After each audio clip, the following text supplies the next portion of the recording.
हिंदू धर्म में भगवान गणेश को सभी विघ्नों को हरने वाला और ज्ञान का प्रतीक माना जाता है। उनकी जो छवि हमारे मन में है वो है बड़े कान, सूंड और उनके साथ बैठा एक छोटा सा चूहा। पर क्या आपने कभी सोचा है कि क्यों गणेश जी का वाहन एक छोटा चूहा है? इसके पीछे की कहानी और प्रतीकात्मकता अत्यंत रोचक और गहरी है। आइए जानते हैं इस अद्भुत कथा के पीछे की सच्चाई।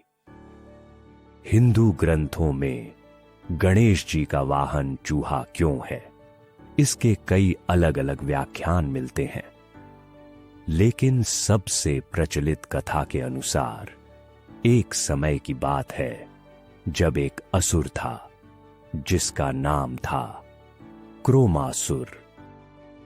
उसे भगवान शिव से वरदान प्राप्त था कि वह किसी के भी द्वारा मारा नहीं जा सकेगा। इस कारण वह अत्यंत शक्तिशाली और अहंकारी हो गया था। उसकी शक्ति और अहंकार से त्रस्त होकर सभी देवता भगवान गणेश के पास सहायता के लिए गए। गणेश जी ने अपनी बुद्धि और शक्ति से उस असुर को एक छोटे से चूहे में बदल दिया और उसे अपना वाहन बना लिया। यह प्रतीकात्मक है कि एक बड़ा अहंकारी असुर भी भगवान की इच्छा से एक छोटे जीव में परिवर्तित हो सकता है। चूहा हमारी इच्छाओं और विचारों का प्रतीक है जो बिना किसी नियंत्रण के इधर उधर भागते रहते हैं। गणेश जी जो ज्ञान और विवेक के देवता हैं, हमें यह सिखाते हैं कि इन बेकाबू विचारों और इच्छाओं को नियंत्रण में कैसे लाया जाए। चूहा छोटे और महत्वपूर्ण कार्यों को दर्शाता है।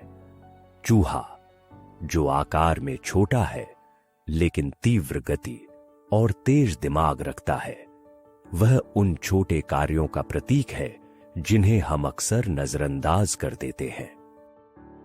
भगवान गणेश हमें यह सिखाते हैं कि कोई भी कार्य छोटा या बड़ा नहीं होता, हर कार्य का अपना महत्व होता है।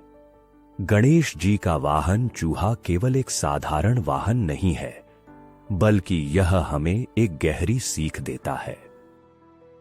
तो जब अगली बार आप भगवान गणेश की पूजा करें, तब चूहे को सिर्फ उनके वाहन के रूप में न देखें, बल्कि उसमें छिपे इस गहरे संदेश को भी समझें। धन्यवाद।